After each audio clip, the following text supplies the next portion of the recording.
Oh, spiritual Sunday. In a suit? What? It's kind of bizarre. I'm like backwards from the rest of Fairfield County. They all wear suits during the week, and you know, they're comfy clothes, they're casual clothes on the weekend, and I'm in a suit on the weekends. I'm out here behind my church. It's Sunday morning. This is what I do every Sunday. Yes, I'm a Mormon, and love it. And will not try and preach to y'all, but do have kind of a cool message to talk about today, rooted in that photograph that I unveiled yesterday on Sustainable Saturday. So stay tuned for that. Love to tell you the backstory. Definitely deep-rooted feelings and beliefs, but try to keep it accessible to all. So have a fantastic day. Beautiful fall in Connecticut, fall day in Connecticut. I mean, look at these leaves.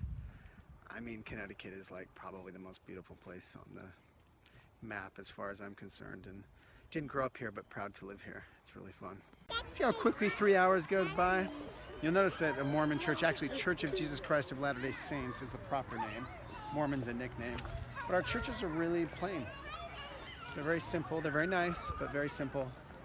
And that's just kind of how we do it. And I had to get there early this morning, so look at that, in the blink of an eye. 4 or 5 hours of church checked off. Review of church today, Nate. It was awesome. Dale? Very spiritually uplifting. Much of a commitment as it is every week, I cannot imagine my life without it. That is for sure. Oh, we got it hung. The brand new photograph of the Salt Lake Temple. A few friends over. No. Like, you're just gonna have to... I saw that in between you two. That was his son. You want to scowl at it? Did you not forward it to Tiff?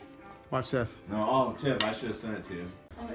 Time for bed. Oh, Pepper, can you say goodbye? Oh, say goodbye to everybody. Goodbye. Say goodbye to Uncle Jeremy. Where's my hug? Are the other We'll ones see you ready? later. Yeah. Oh no, they're.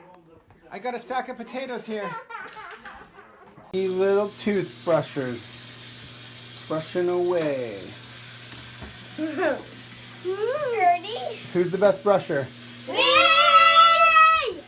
Wow, that's a lot of brushing power. So in yesterday's vlog, Sustainable Saturday, I talked at some length about this photograph above my head. I had not hung it yet. It just showed up in the mail. We had ordered it. Been waiting a long time to get a piece of art for this particular spot in our home. This is a large photographic print on aluminum, high gloss, and very happy with how it turned out. This has a lot of meaning to us. And I mentioned yesterday, very happy with the idea that we could have this piece in our lives for a long time. I deem this a very sustainable sort of product in the sense that it will actually sustain, something I'm very big on. You know, we make a lot of recycled things out of whatever, but do we actually plan on keeping them for a long time? So can sustainable things sustain? And I make that argument in yesterday's vlog. But what I'd like to talk about today on Spiritual Sunday, and we'll keep this short, is just a little bit about priorities. So my question to you is, what is your highest priority? Like, what is the thing that matters most? What is your purpose on this earth? Now, get a little bit religious as inspired by this building in this photograph. So let me tell you about that.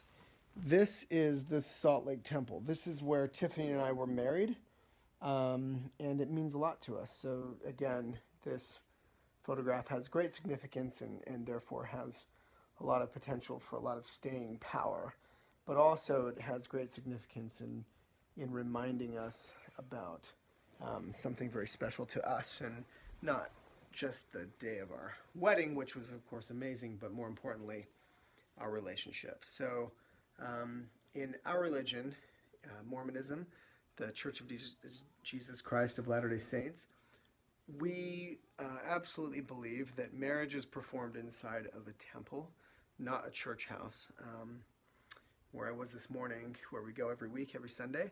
But a temple in particular, and there are only, 100+ temples in the world. They're very special. They are just about to dedicate a new one here in Connecticut, up in Hartford. The closest one to us is the Manhattan Temple, but at the time we were married, we were living in Utah, and therefore married in this, this is only part of the building that you're seeing behind me. These are the spires, but in the Salt Lake Temple. And why am I going on about this? Because it is fundamental to our religion that families are forever. And many people, I think, just believe that. I think most people probably just sort of believe that. Like, well, of course, families are forever. But believe it or not, the doctrines of most Christian religions and the doctrines of most world religions don't actually reconcile the idea that we can actually be together with those that we love and provide knowledge and truth around how that is true. So while we sort of intuit it as a human race, we are not able to necessarily live up to it in many cases as religion. In the case of Mormonism, it is just fundamental. When I say fundamental, I mean it is the thing. It is what the whole plan is based on. So why am I again going on in this? It's not meant to be a religious lesson per se, this idea of Spiritual Sunday, but something broader.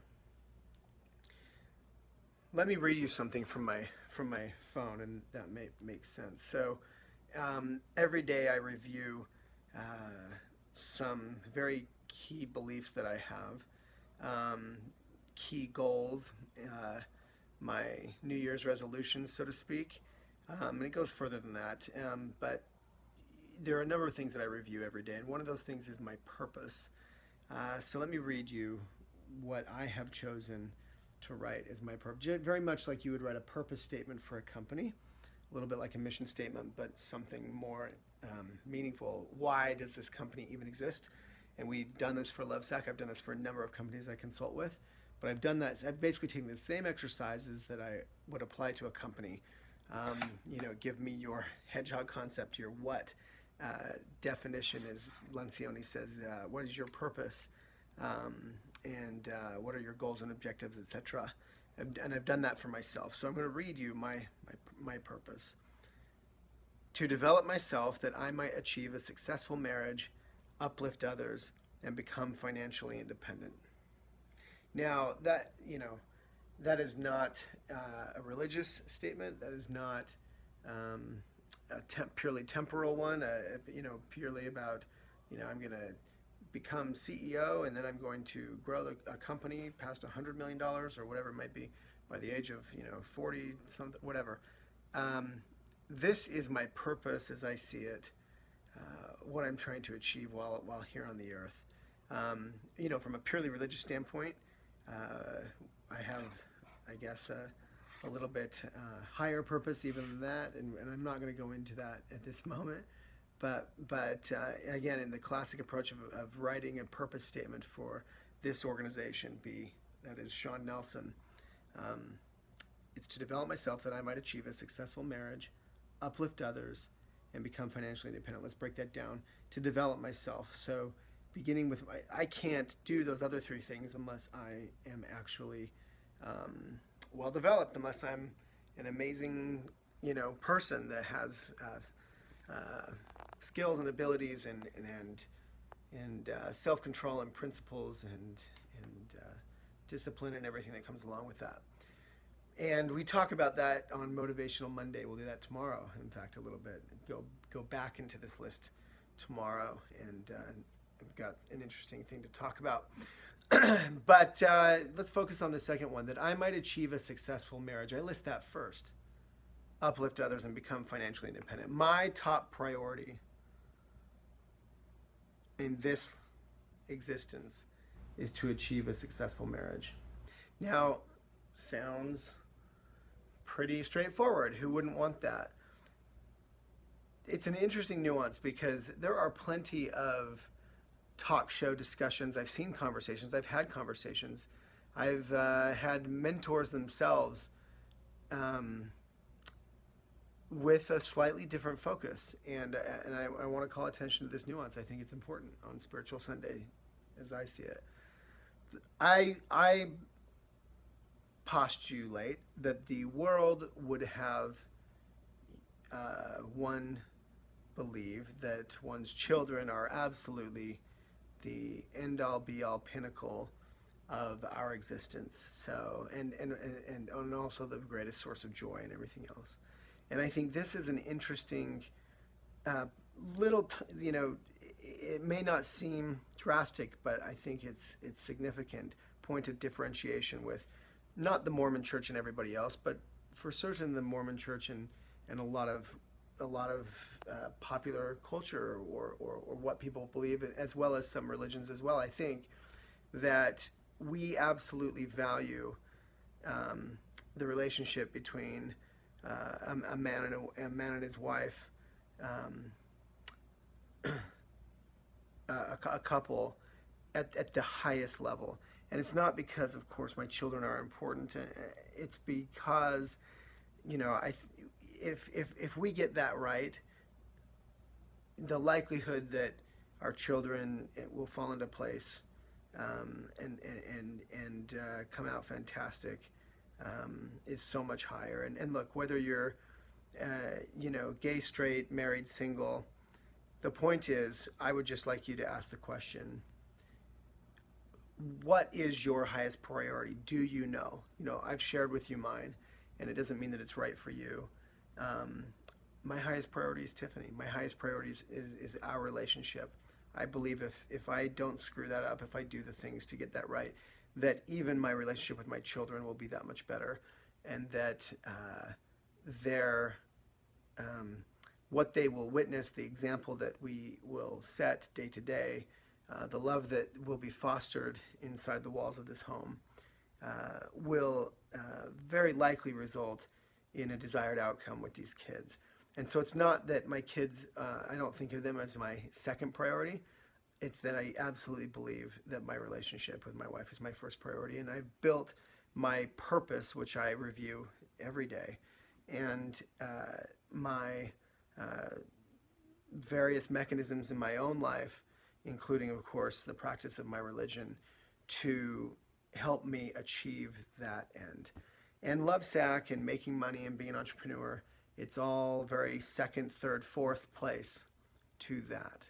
Now it's difficult because I travel a lot. I have to be away from my family, from her, and so it's not as black and white as saying, well, that's my top priority. So, I will never go out of town and leave her lonely, or I will, do everything all the time, all day, only to that end.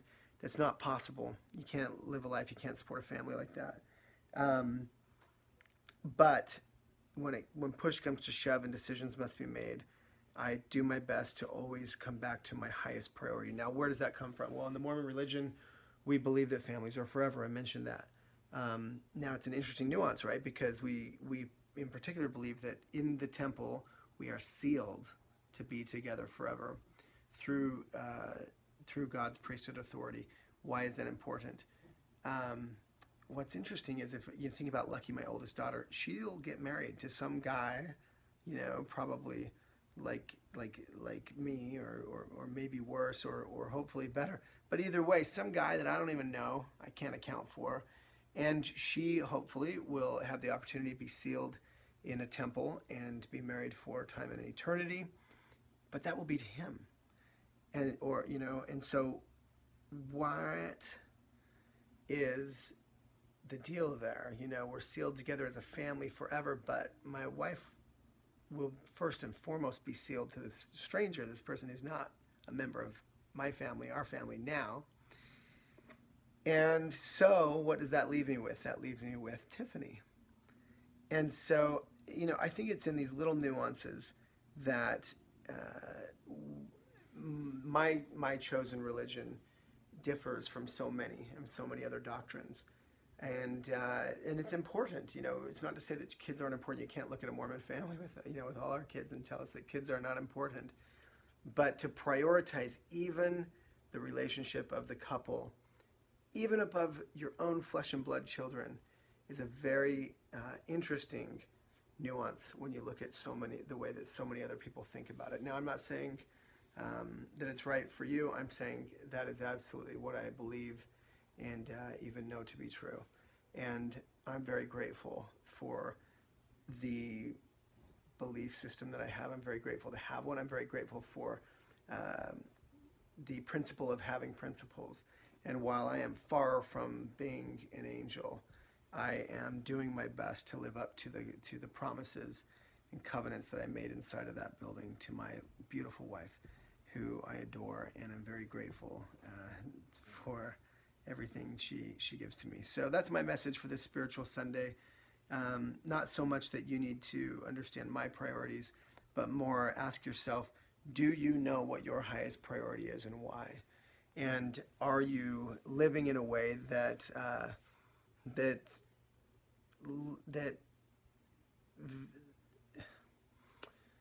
lives up to that priority?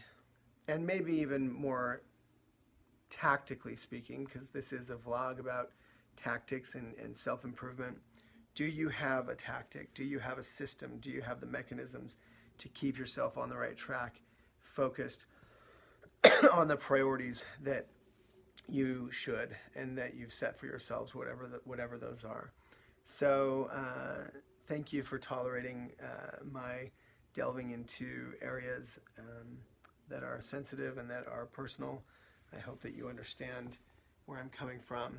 And I do recommend that you do a lot of soul searching.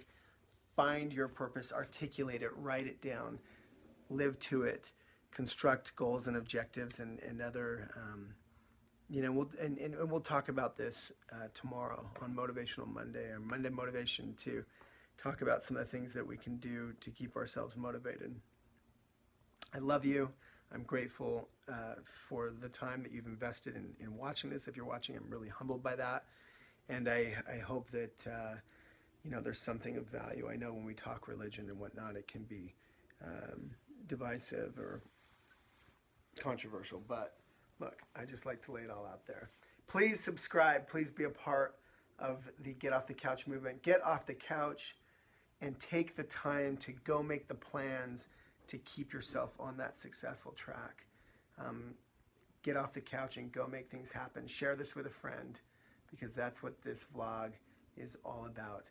Making things really happen. Go do it now.